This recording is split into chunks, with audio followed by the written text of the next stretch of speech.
Oops.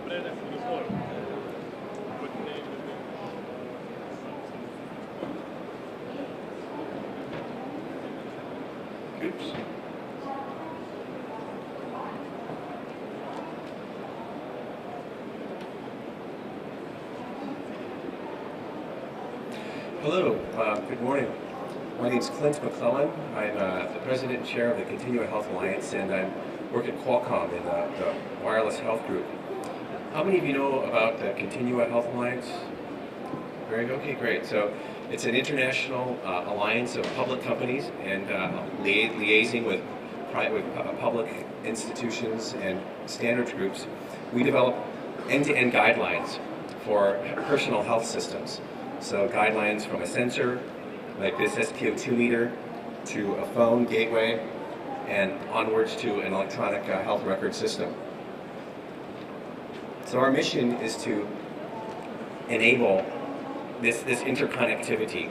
Right now, especially when you look at the wireless health market, there are very different industries that are coming together to try to develop these systems. You've got the health systems that worry about CE marks, FDA, safety. You've got the wireless industry that travels very fast with hundreds of models of phones coming out every year. So how do we bring these two groups together and create an interconnectivity standard so that we can all get to market faster with equipment, with interoperability, with standards, basically. To date, I have personally tried to work with a couple of different institutions. I tried to work with we work with the Carlos Slim Health Industry, or Health Alliance, to help develop remote monitoring kits for health workers. Well, every time we came to a new phone to bring into the system, we had to worry about the Bluetooth stack, the Bluetooth hardware.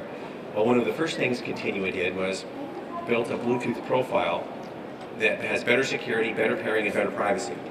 And if you look at Bluetooth Low Energy coming out, when Bluetooth Low Energy was developed, they looked at what we did in Continua and improved that privacy, security, and the pairing. So much of the work you'll see with Bluetooth Low Energy came from work in Continua. So let's see here.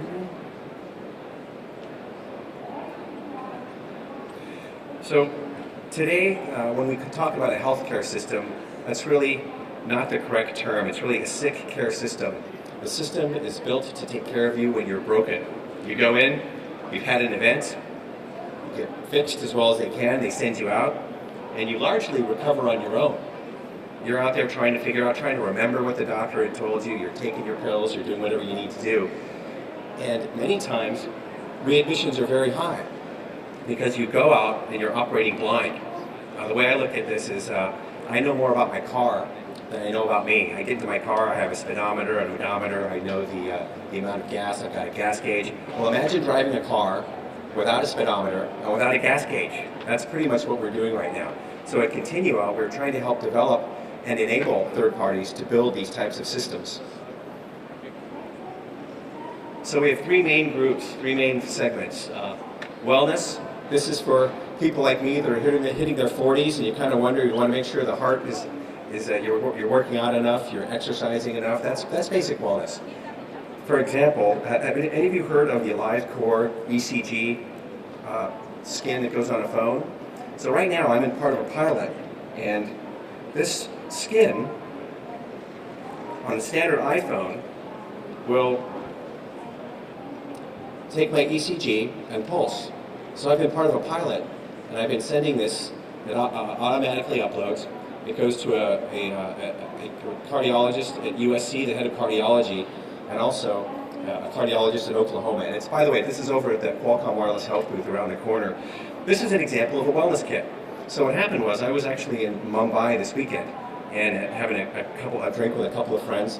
Gave both of them this to check out. One of them had a murmur.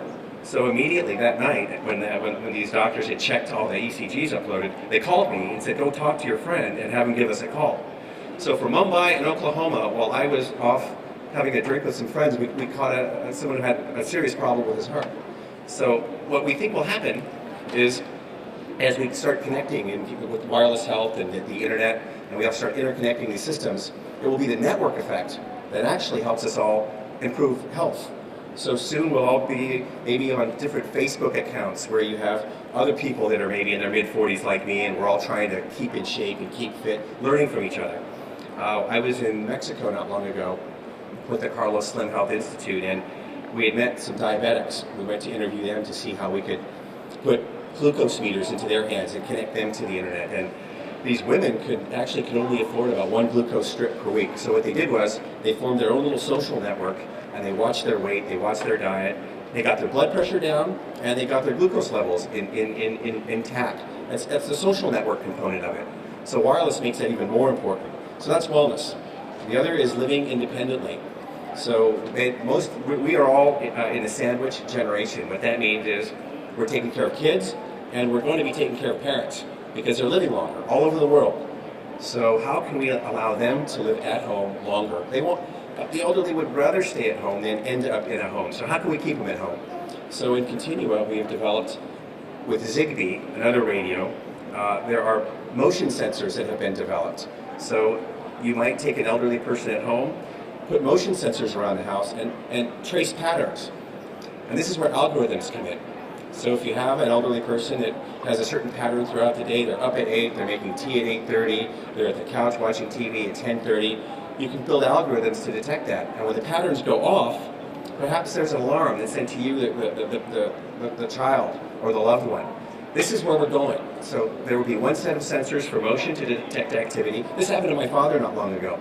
He had not left his house for a week. And so he lives about 4 hours away, and he always goes and meets his buddies at his coffee shop. Finally, one of them called me and said, "Hey, your dad is something's off." Well, that was a week. So imagine if I could intercept that within a day or so. That's what we're talking about, is minor modifications like that. So we know that there is a consumer market for this as well. Some of this is tough to get reimbursement for. I don't know when the EU will start reimbursing for this. In the United States, it's not reimbursed yet. But we see many of these markets are out of pocket, it's called, so consumer-based markets. And the other is managing chronic conditions, getting a weight scale, getting a blood pressure cuff in a home, and automatically uploading it. And so what we're looking for here are trends over time. How can you course correct? What can you do to help manage health? This is a lot going on this chart, but basically what this is saying is that we want to try to maintain our health on this green line. You want to stay pretty healthy. And pretty much when you start to hit the end of life, you want to pretty quickly. You don't want to be declining in health over time. Well, what's happening here, we have an enormous case of juvenile diabetes all over the world. So what's happening is kids are starting off with chronic diseases, and then slowly but surely going down this path. So what we need to do is try to intercept that and use these tools to help keep health at a steady level. I was just in India, and there were 3 articles on gestational diabetes in the Sunday paper. 3. It's becoming such an enormous problem. I know when I was a kid, I never saw many chubby kids running around. It seems to be becoming the norm. So how can we get in and help build tools to keep health improved? There are 5 basic segments. So we talked about chronic disease, chronic care therapy, aging in place, giving remote caregivers tools to help the elderly live at home. Well, many of these tools are the exact same. It's the same blood pressure cuff you'd use, the same weight scale. What Continua does is allows you to interoperate these different devices to hit different segments. So what we are really targeting are the service providers that pull these kits together. To date, it has all been proprietary. I know that the Veterans Administration in the US, they have 6 different systems, 6 different proprietary systems. All these systems use the same scale, but the VA has to order a specific scale depending upon how each one of those vendors implemented that. That is not a scalable system. And this is why I believe the remote monitoring market is not that large yet. It's not scalable. And that's what Continua has done, is built these guidelines so that you can take and plug and play with that's a hub on the left-hand side. So the hub is 3G with a variety of wireless interfaces in it, and the other is a phone. We see both of these models. But watch for many, many more hubs to come on the market in the next couple of weeks. And so what that hub does, the hub would ship with the kit, maybe it's a blood pressure cuff and a scale. Then the caregiver might want to send in a glucose meter. Well, if it's based on Continua standards, it's much easier to get that into that household. So that's what Continua is about, is to allow plug-and-play ability so you can hit these variety of segments.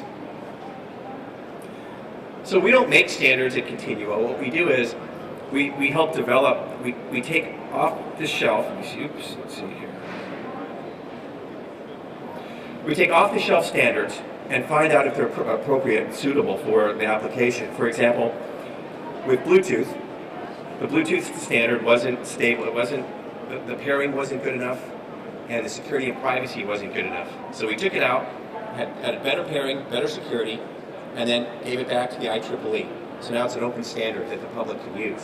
So Google, this month I think, announced that they will have the Continua Bluetooth stack called HDP on Android 4.0.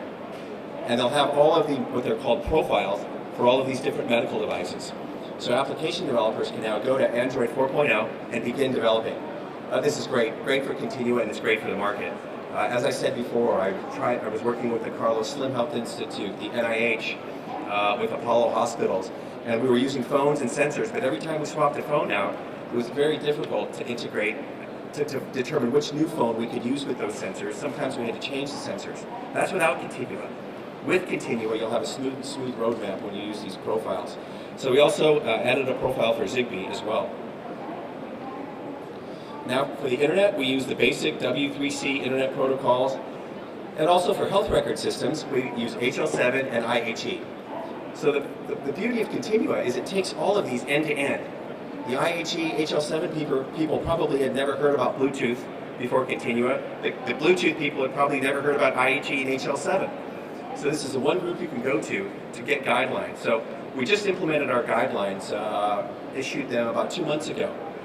So you go to Continua, download them. If you're not a member, it's $500. If you are a member, they're free.